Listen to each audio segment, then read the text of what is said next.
Esto es Versalles, un lugar muy diferente del que habitó Luis XIV.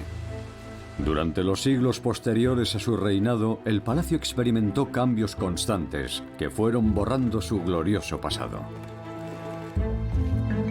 Muchos de los edificios originales ya no existen. Pero si pudiéramos devolver a la vida aquellos espacios olvidados, ¿qué nos revelarían sobre el monarca más poderoso de Europa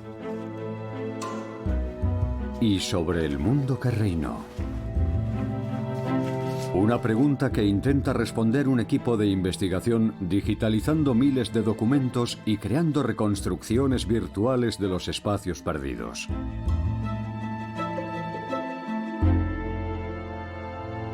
La construcción del deslumbrante Versalles que imaginó Luis XIV fue una extraordinaria aventura arquitectónica, artística y política.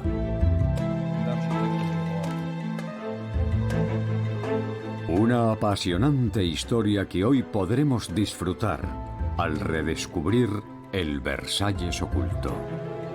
Versalles redescubierto, el palacio desaparecido del Rey Sol.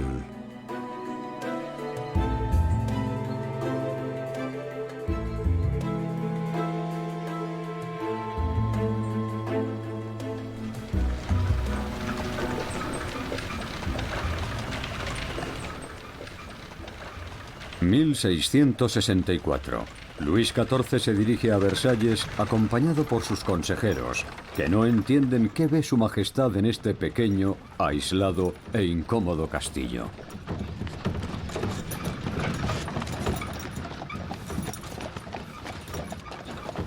Versalles es una residencia que construyó Luis XIII para organizar cacerías y recibir a embajadores que su hijo heredó tras su muerte en 1643. Luis XIV tiene 26 años y es un gran monarca que ve en Versalles el espacio soñado en el que volcar su creatividad y celebrar magníficas fiestas. Majestad.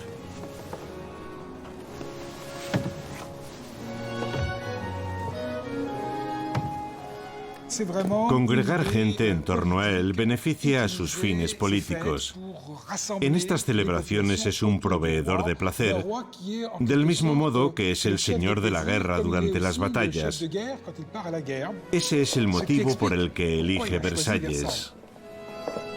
Aunque la primera gran fiesta celebrada en Versalles está dedicada a su madre Ana de Austria y a su esposa la reina consorte María Teresa, él solo tiene ojos para su amante, Mademoiselle de la Vallière.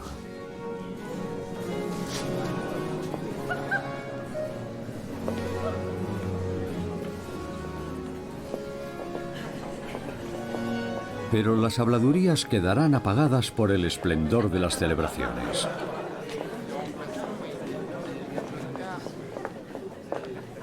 ...600 miembros de la élite europea disfrutan de 3 días de diversión anunciados como los placeres de la Isla Encantada. Las funciones tienen lugar en los jardines.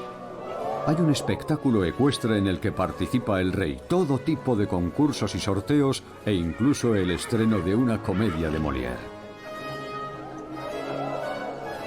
El gran banquete es amenizado con unos deslumbrantes fuegos artificiales que convierten Versalles en un lugar mágico.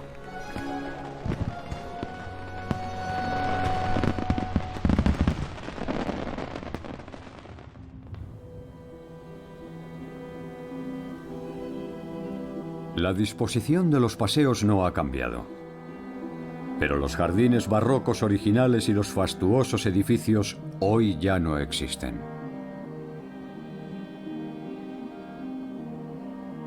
Lo que obliga a estudiar cada detalle para redescubrir el aspecto de aquel mundo fantástico. Los establos reales se utilizan hoy para la conservación y restauración de las estatuas que adornaban los jardines. Y contienen valiosos vestigios de aquella extravagancia barroca. Alexandre Magal, el conservador general del patrimonio del Museo de Versalles, ha inventariado las esculturas que decoraban el primer parque y que formaban un espectacular bestiario que animaba las calles del vasto laberinto.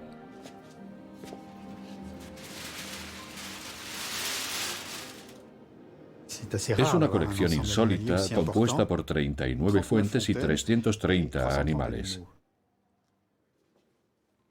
El laberinto fue construido entre 1673 y 1675, y cada fuente representa una fábula.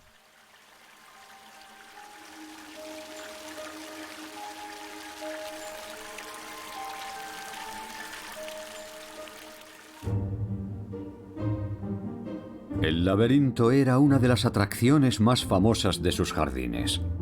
Era a la vez intrigante, barroco y elegante. Los numerosos bosquecillos rodeados por enrejados o setos custodiaban delicados tesoros. Y en un pequeño castillo con 7 recintos, los visitantes podían ver a corta distancia leones, linces y camellos.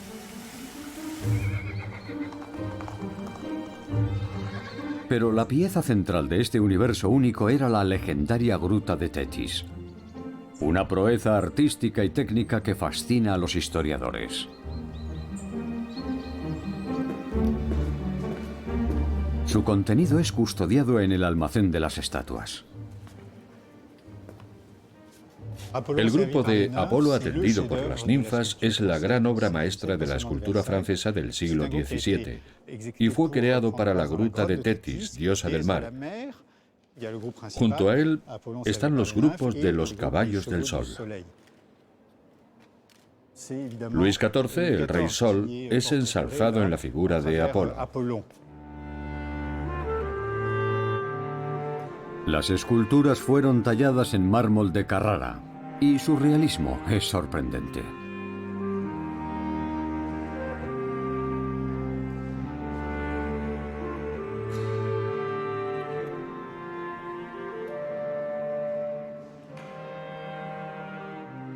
En esta pieza de extraordinaria pureza y clasicismo podemos apreciar detalles que muestran una gran maestría y virtuosismo.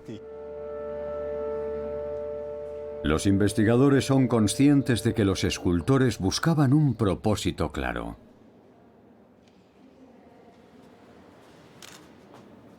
Así que están digitalizando las esculturas. Su objetivo es reconstruir el universo fantástico de la Gruta de Tetis y revivir el asombro experimentado por el rey y los visitantes de la época. Una meta muy ambiciosa.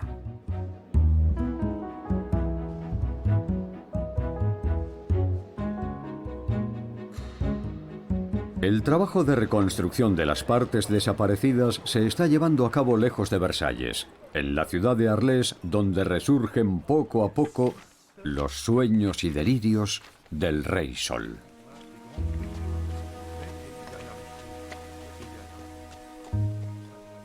El aspecto de la gruta es la primera incógnita. Su posible decoración interior ha sido extraída de planos y grabados imprecisos y contradictorios.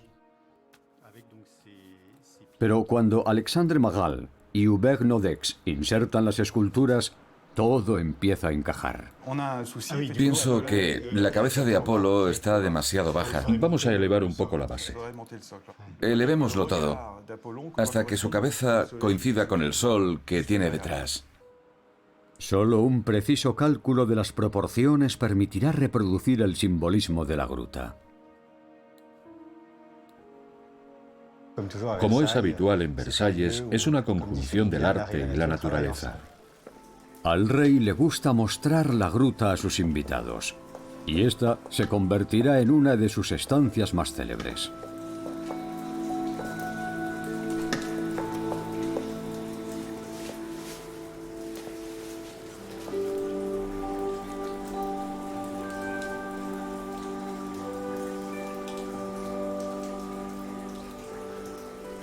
En este mundo mágico, Luis XIV es el señor absoluto.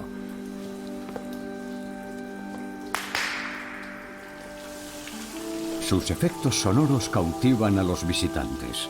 Un órgano complementa el rumor del agua reproduciendo cantos de pájaros.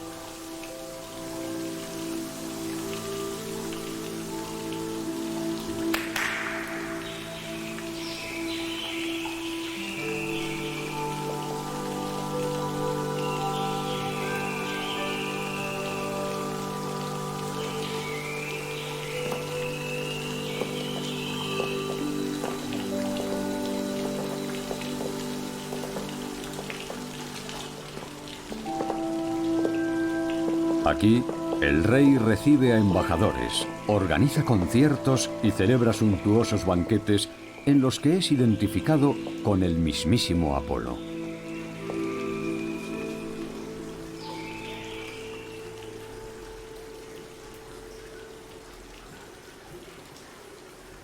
Versalles se convierte de forma simbólica en el Palacio de Apolo. Y a finales de la década de 1660 ya presume de sus avances arquitectónicos. Algo que refleja este cuadro de 1668, una de las contadas imágenes pintadas durante esos años.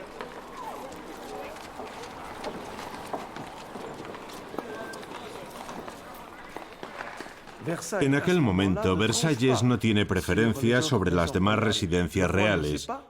El rey aún no está seguro de cuál elegirá. Posee una estructura muy tradicional. Es una simple mansión con una planta casi feudal. Y para darle un toque de elegancia, cuenta con una explanada ovalada construida por Louis le Beau en un atrevido estilo italiano, o incluso barroco. Pero apenas 10 años después, una metamorfosis completa y absoluta transformará esta mansión de estilo francés en lo que llegará a convertirse en el palacio más grande de Occidente. Mientras el joven rey se apasiona con un lugar inacabado, su ministro de Finanzas, Jean-Baptiste Colbert, continúa su trabajo en el Louvre, que en su opinión es el único palacio digno de su majestad.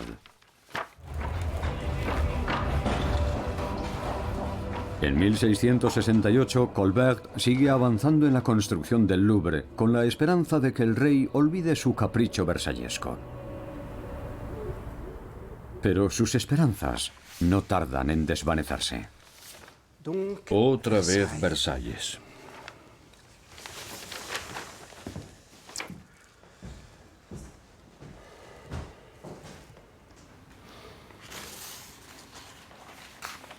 Su proyecto fue un caos desde el principio. Muchos extravagantes diseños fueron demolidos tras su construcción. El pequeño y anticuado castillo de Luis XIII nunca convenció a su hijo.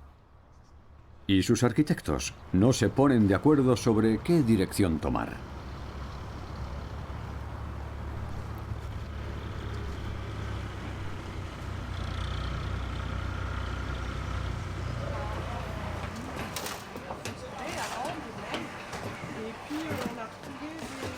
El historiador y arquitecto Jean-Claude Le Guillot lleva muchos años estudiando el palacio. Y hoy ha venido a examinar unos restos arqueológicos que podrían complementar su investigación.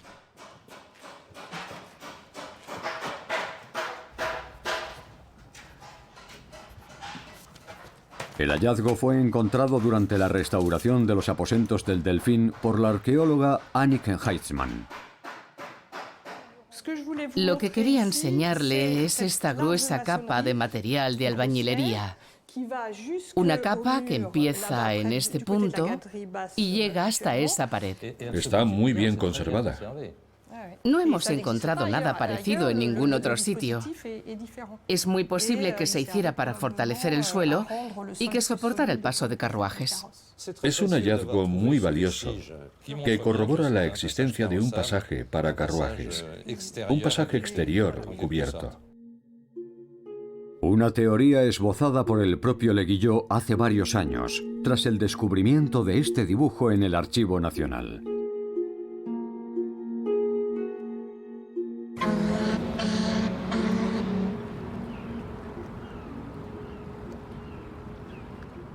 Los únicos dibujos de la fachada completa se conservan en Suecia.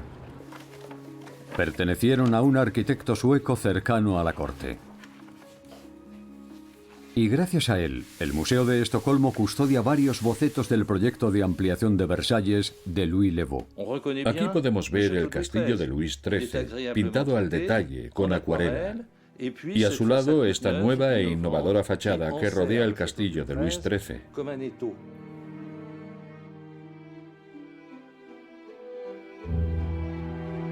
La reconstrucción de Le Guillot muestra cómo los nuevos edificios envuelven el viejo castillo. E incluye amplios pasajes para que los carruajes puedan atravesar el palacio.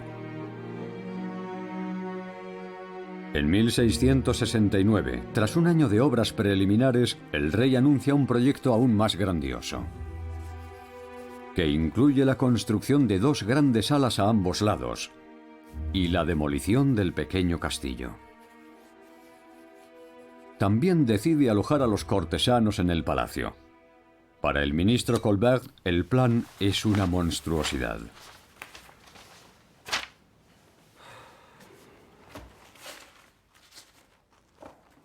Su pragmatismo tensa sus relaciones con el monarca, que sueña con construir un legado grandioso e imperecedero.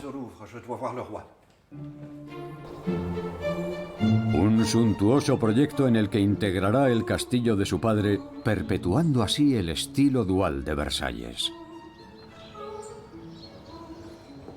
Este vestíbulo ocupa la anchura total del castillo de Luis XIII, entre el patio de armas y la fachada de los jardines. Aquí podemos apreciar con gran exactitud el perfil de la fachada del castillo de Luis XIII, una estructura que se ha conservado y que más tarde Louis Le Vau cubrió con su envoltura. La unión entre ambos edificios es aún más perceptible en el ático. Aquí podemos admirar restos muy bien conservados de la innovadora fachada de Le Vau, como partes de las ventanas, con toda su detallada ornamentación, hermosas molduras y espléndidos frisos. La separación entre las ventanas en tiempos de Luis XIII era de 3 metros y 33 centímetros, que, como vemos, es la misma distancia que separa estas pilastras. El espacio que existe entre estas ventanas es el mismo que en el castillo de Luis XIII. La decisión final de conservar el viejo castillo impone sus proporciones a la nueva construcción y solo permite al arquitecto ampliar su estructura.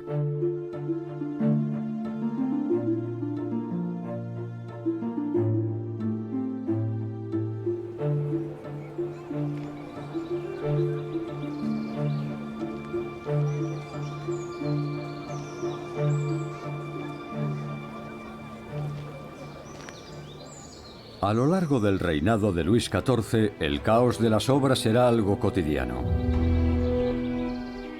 Pero mientras crece en tamaño y opulencia, Versalles evoluciona para servir a sus fines políticos. En tan solo una década, 2 guerras convierten a Francia en la primera potencia europea. Y a sus 41 años, el rey incorpora nuevos espacios a la suntuosa Versalles, como la escalera de los embajadores, diseñada para impresionar a los dignatarios extranjeros. Una obra de arte que será demolida durante el reinado de Luis XV, pero cuya imponente réplica alemana sigue despertando nuestra admiración.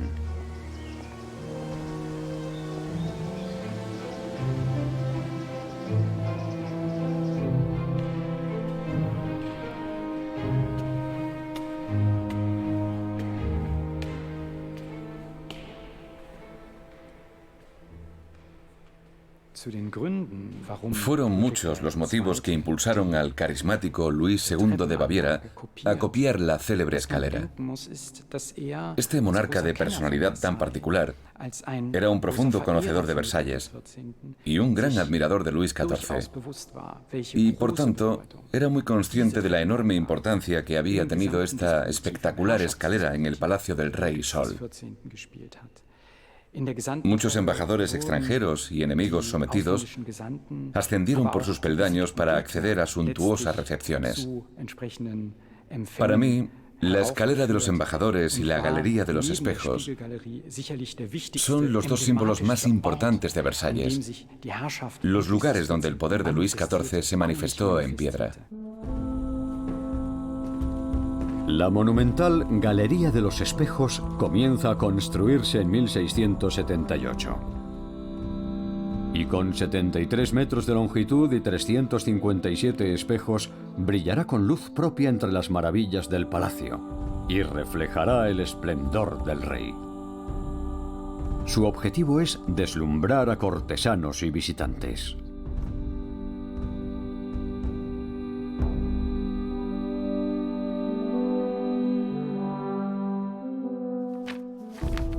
En un principio se pensó decorar la bóveda con escenas mitológicas, en las que apareciera Apolo y el poderoso Hércules. Pero en la cumbre de su reinado, Luis XIV quiere que las pinturas del techo reflejen su poder. Tienen que proclamar sus proezas políticas y militares, lo que hará que su imagen esté presente en todos los paneles, pero siguiendo un orden que el observador debe respetar.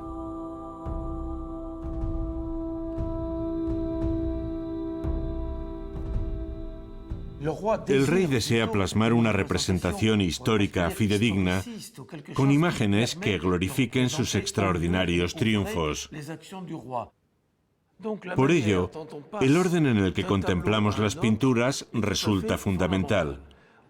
Debemos empezar por esta parte central, que en un lado nos muestra a las potencias hostiles a Francia, el Sacro Imperio, los Países Bajos, España, y en el otro lado al Rey Sol.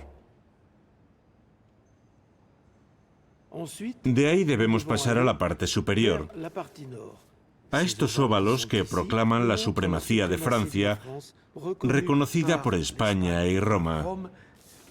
A continuación tenemos que ir al extremo inferior, donde se plasman sus triunfos en la modificación del orden mundial, representada por la unión de los dos mares. Lo que Dios separó, el Atlántico y el Mediterráneo, lo ha unido el rey.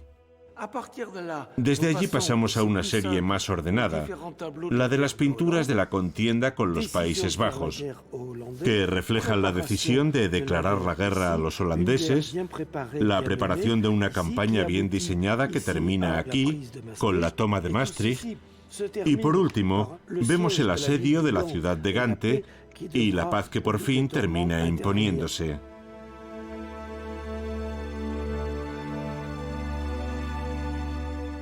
Las exquisitas pinturas que muestran los triunfos de Luis XIV deben ser, por tanto, contempladas en un orden específico, para seguir la cronología de sus hazañas diplomáticas y militares.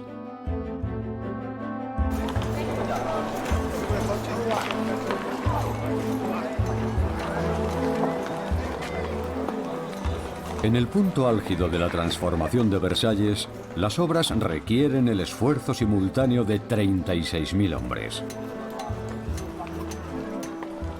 El rey pasa cada vez más tiempo en el palacio, y su decisión final de convertir Versalles en la residencia permanente de la corte obliga a construir suntuosas estancias para los ministros y la familia real, y a habilitar alojamientos para miles de cortesanos. El traslado tiene lugar en mayo de 1682, con el palacio en plena construcción. Madame, Numerosos aristócratas y funcionarios se beneficiarán del gran privilegio de vivir en Versalles. Pero, ¿quiénes son los habitantes de este hermoso enclave real?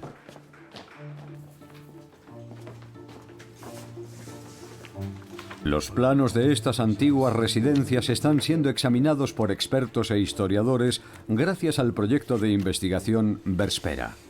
El primer paso fue digitalizar los edificios planta por planta para hacer una reconstrucción virtual.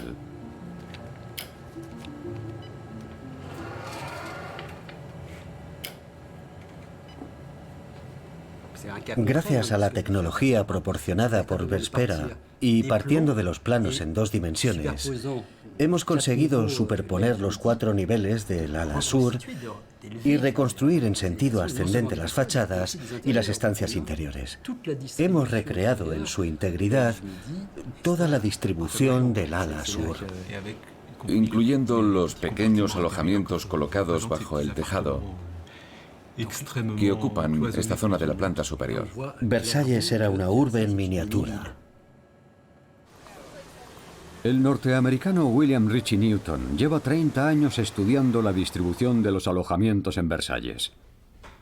Su objetivo es averiguar quiénes vivían en el palacio y por qué disfrutaban de ese privilegio.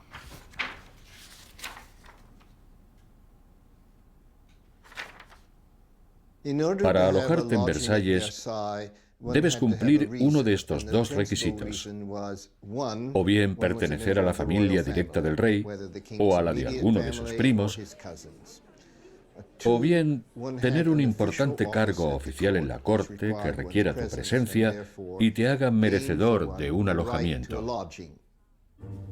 La reconstrucción en 3D del ala sur brinda a Newton la oportunidad de examinar su distribución casi como si estuviera allí.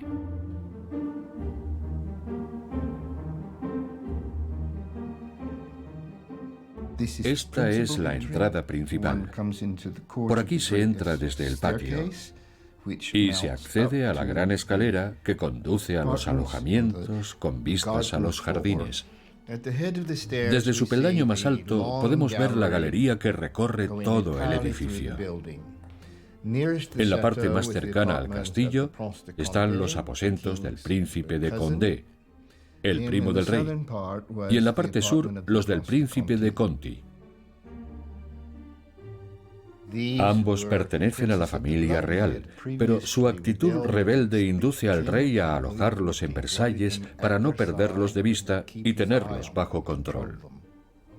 Las maravillosas vistas de los jardines son un privilegio que indicaba la diferencia de rango entre la realeza y los simples cortesanos.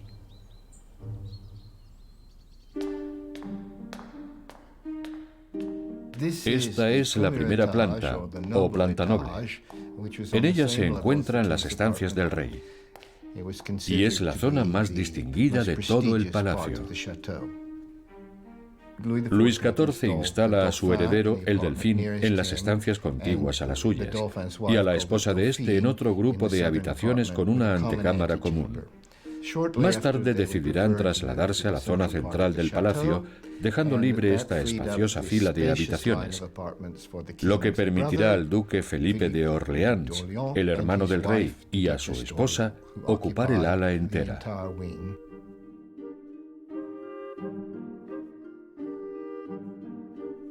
La investigación ha permitido localizar las estancias de los distintos residentes. Y con la ayuda de los diseñadores gráficos incluso ha recreado al detalle el aspecto de las habitaciones.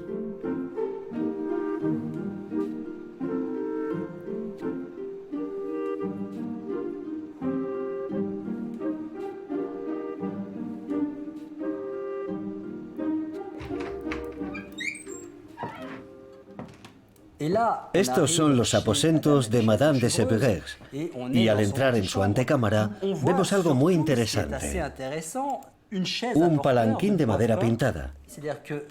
Madame de Sévigné es duquesa y goza de una posición muy elevada, y uno de sus muchos privilegios es poder circular por el interior del palacio en un palanquín. Al penetrar en la cámara de la duquesa, reparamos en la suntuosidad de la cama, en sus hermosos tapices. Es una habitación mucho más grande, con 2 ventanas, decorada con un retrato de Luis XIV, un mueble de marquetería china y una lujosa chimenea. La exhibición de riqueza que exhibe este aposento es muy superior al de la cámara del duque, lo que sin duda indica que reciben a sus distinguidas visitas en las estancias de la duquesa.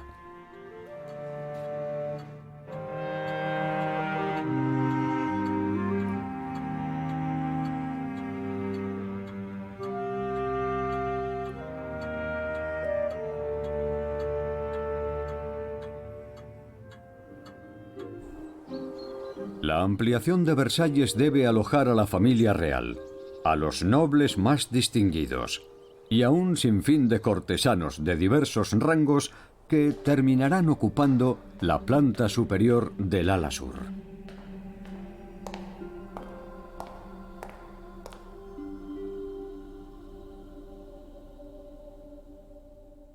Toda esta zona se divide en habitaciones minúsculas para explotar su habitabilidad al máximo. En la parte sin vistas hay estancias muy pequeñas para los cortesanos de menor nivel, que a pesar de todo se consideran afortunados.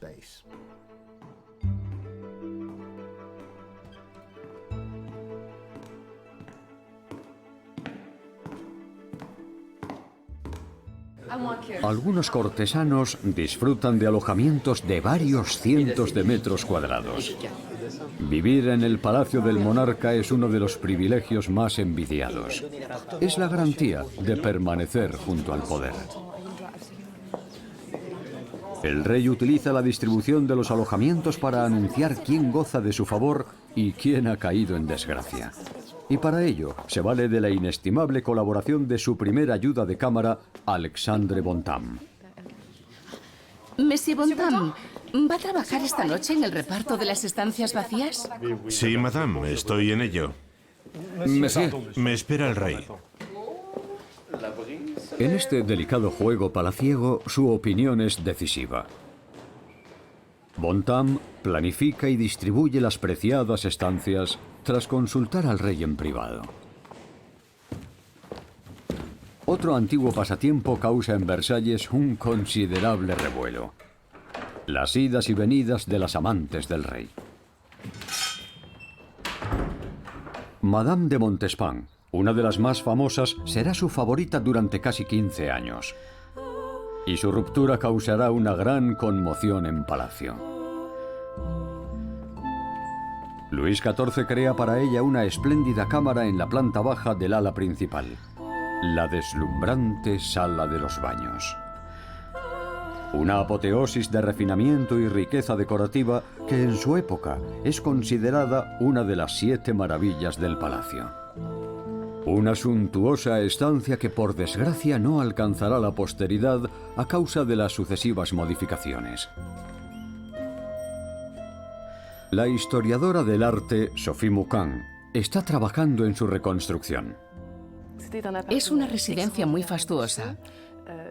Algo evidente, en primer lugar, porque dedican 5 habitaciones al baño. Todo un lujo. Y utilizan materiales extraordinarios, entre los que destaca el bronce dorado y una amplia gama de refinados mármoles de primerísima calidad.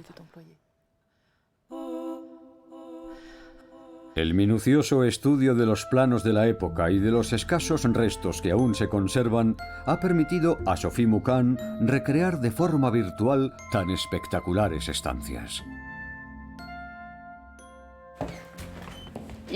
Vamos a admirar unas valiosas piezas, sin duda muy hermosas en términos escultóricos. Estaban colocadas en estas 2 últimas habitaciones, en este dormitorio y en la antecámara de al lado. Y muestran una iconografía relacionada con el agua. La planta baja que albergó las estancias más deslumbrantes protege hoy durante el invierno a los árboles más frágiles. Este es el elemento principal de este hermoso conjunto: la gran bañera. Una maravilla tallada en un solo bloque de mármol procedente de las canteras de Flandes.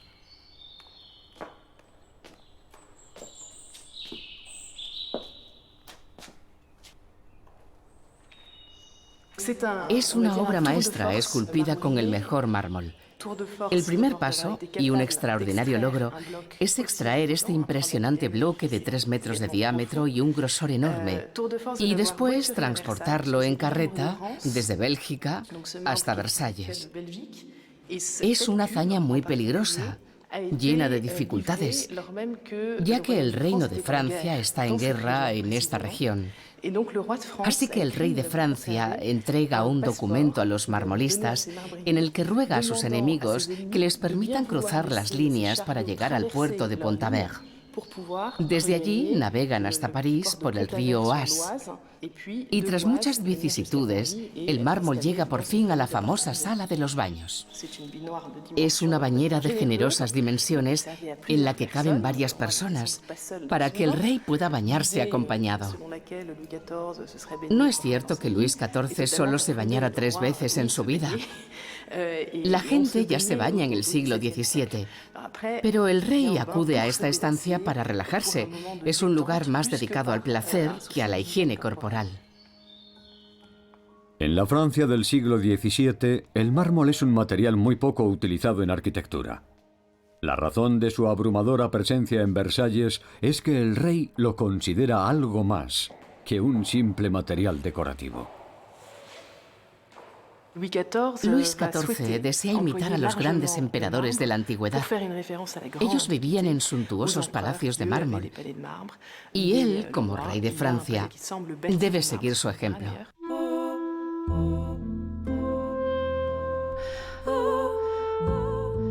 Gracias a los esfuerzos de sus colegas, los historiadores Sophie Moucan y Mathieu Daviña pueden efectuar una visita virtual al palacio que tan a fondo han estudiado. Es impresionante poder visitar este lugar, por primera vez en 3 siglos, porque, por desgracia, en la actualidad ya no es factible ver cómo era esta sala, ni su lujosa decoración. Algunas estancias casi han desaparecido, por lo que resulta maravilloso contemplar la restitución del espacio, La iluminación. el juego de los espejos. Es una reconstrucción extraordinaria. Es una maravillosa recreación que nos permite redescubrir una de las salas más espléndidas, pero más efímeras de Versalles. Que Luis XIV y Madame de Montespan apenas disfrutaron.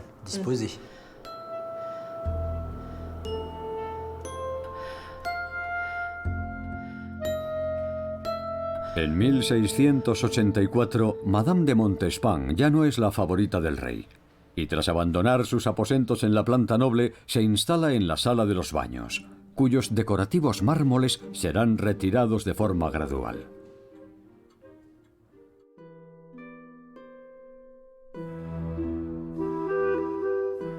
Pasamos a la Galería de Arte Privada de Luis XIV, que, tras largos años de trabajo, el equipo de investigación de Versalles ha conseguido recrear. ¿Qué obras maestras cuelgan de sus paredes? ¿Qué maravillas contempla el rey al pasear por la galería? Da Vinci, el Veronés, Tiziano. Son cientos de pinturas que el investigador e historiador del arte Mathieu Let ha logrado identificar. Estoy a punto de sumergirme en la distribución virtual de los cuadros. Lo que puede ayudarle a determinar cómo estaban expuestos. Va a ser interesante descubrir el ambiente que deseaban crear al distribuir las pinturas. Es impresionante. Nunca pensé que pudiera adentrarme así en esta galería. Primero voy a centrarme en las obras más grandes, que son las más difíciles de colocar. Y empezaré eligiendo 2 cuadros de Correggio. Son obras de gran formato que deben estar colgadas a bastante altura, en un lugar prominente por encima del observador. Y ahora examinemos el resto de las obras de gran tamaño. La realidad virtual es una valiosa herramienta para los historiadores del arte como Let.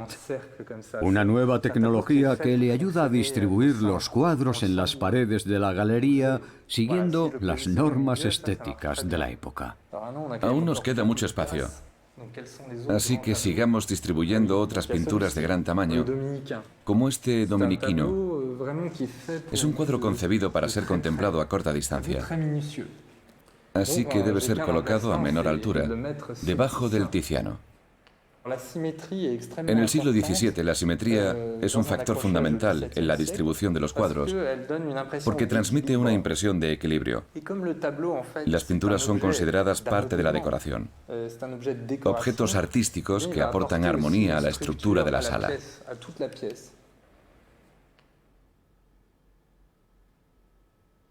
Este es un buen emplazamiento para la Gioconda, ya que entonces no tenía la dimensión icónica que tiene hoy en día. Los visitantes vienen a admirar las obras y a conversar sobre ellas, ya que las pinturas fueron concebidas para ser comparadas y comentadas, algo que facilita esta presentación.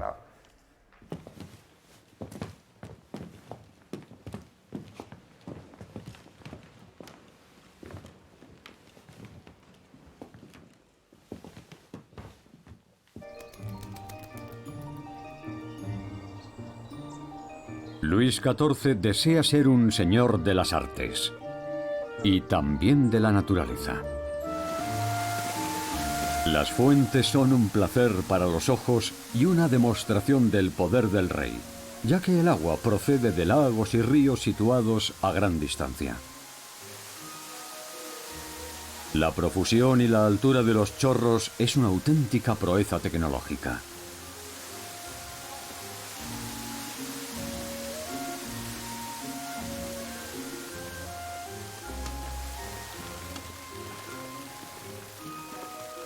Pero los periodos de sequía contrarían al rey, que viendo que los depósitos y canales existentes ya no bastan, exige una solución inmediata.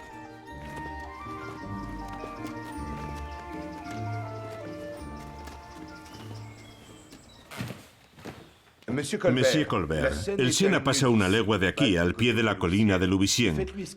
Quiero que construya un depósito y un acueducto. Solicitad a los científicos de Francia la maquinaria que necesitéis.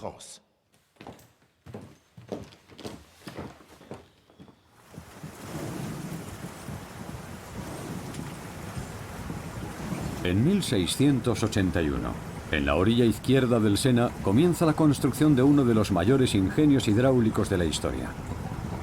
Un artilugio con 14 ruedas de 12 metros de diámetro que mueven más de 250 pistones.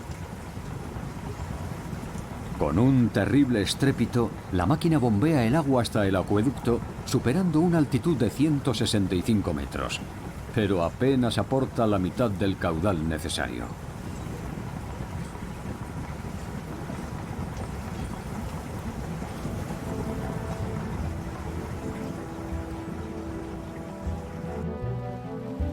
El rey decide entonces construir un acueducto gigante hasta el río Eure que fluye a 80 kilómetros de Versalles. Un proyecto demasiado costoso que es abandonado en vísperas de la guerra.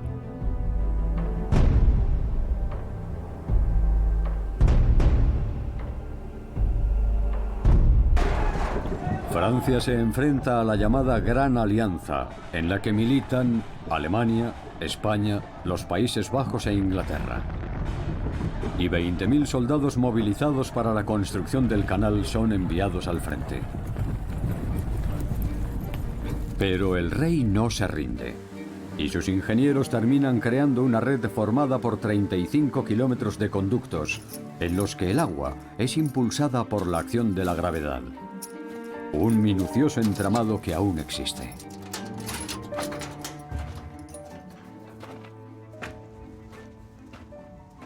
Estamos en las galerías subterráneas del parque. En esta zona inclinada podemos ver los antiguos conductos construidos en tiempos de Luis XIV, que aún siguen en funcionamiento pese a sus 300 años de edad. Y este es el corazón del estanque de la Tona, donde aún podemos contemplar los conductos de plomo, las últimas ramificaciones que llevan el agua hasta las bocas de los chorros.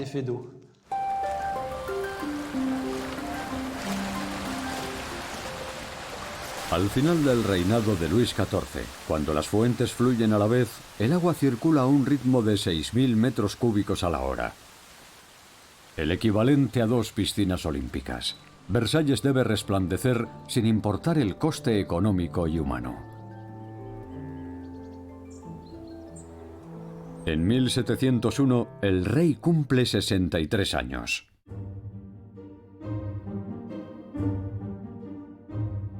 Y en este salón central, en el que ha instalado su dormitorio, la intimidad es eliminada por el estricto protocolo. Luis XIV se convierte en el actor principal de un espectáculo diario.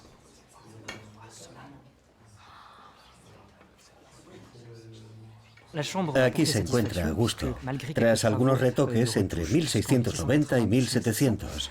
Será su alcoba durante 17 años, más tiempo que ninguna otra. Es su 13º dormitorio en un palacio que desde su primera visita en 1653 ha estado la mayor parte del tiempo en obras.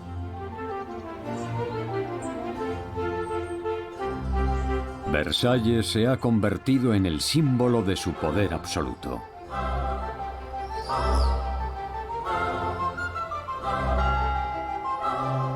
La quinta y definitiva Capilla Real de Versalles es una obra maestra y también un misterio. Su imponente estructura rompe la simetría del recinto. Consagrada en 1710, es su última incorporación a Versalles y la más costosa.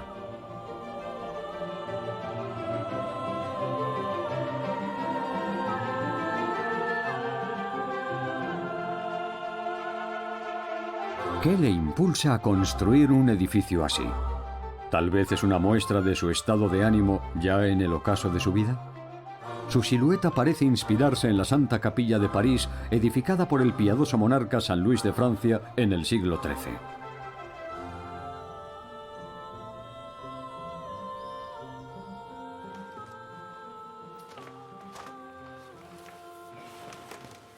Es muy posible que su intención sea dotar a esta parte del recinto de un esplendor único, pero también promover una arquitectura de líneas poderosas que simbolice y proclame el carácter cristiano del rey que habita el palacio.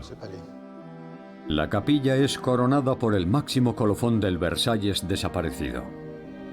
Una cúpula de 12 metros de altura que evoca a la Santísima Trinidad.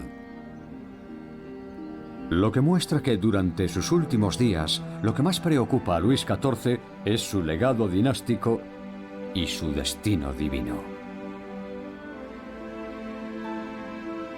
Tras 23 años de construcción interrumpida por las guerras y triplicando el coste de la Galería de los Espejos, se convierte en la incorporación más cara del recinto.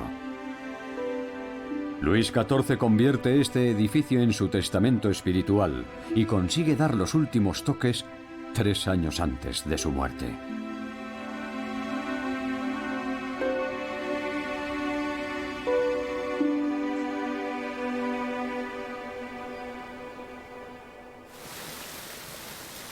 Durante el verano de 1715, un fuerte dolor en una pierna martiriza al rey. El marqués de Dangeau, que lleva un registro diario y minucioso de su vida, piensa que es ciática. Pero su estado empeora, y el 25 de agosto, el cirujano jefe detecta una preocupante mancha negra en la pierna del soberano.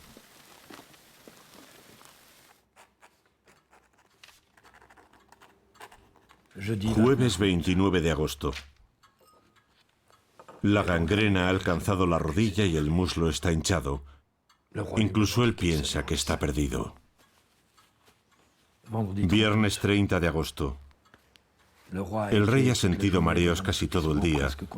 La pierna estaba tan podrida como si llevara muerta 6 años. Sábado 31 de agosto. El rey ha estado inconsciente todo el día, exceptuando algunos instantes de lucidez. Domingo 1 de septiembre.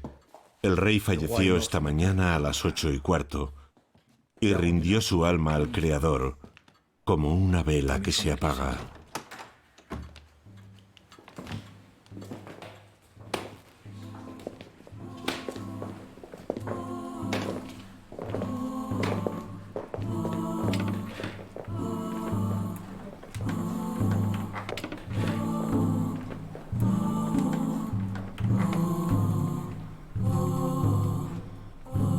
Luis XIV murió en 1715, a punto de cumplir 77 años.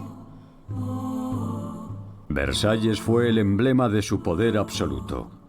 Un suntuoso palacio construido para servir a sus fines políticos. Y que pese a haber perdido parte de su esplendor, continúa siendo un símbolo imperecedero. Una fascinante muestra de la personalidad desorbitada de un rey todopoderoso, que 3 siglos después continúa deslumbrando al mundo entero.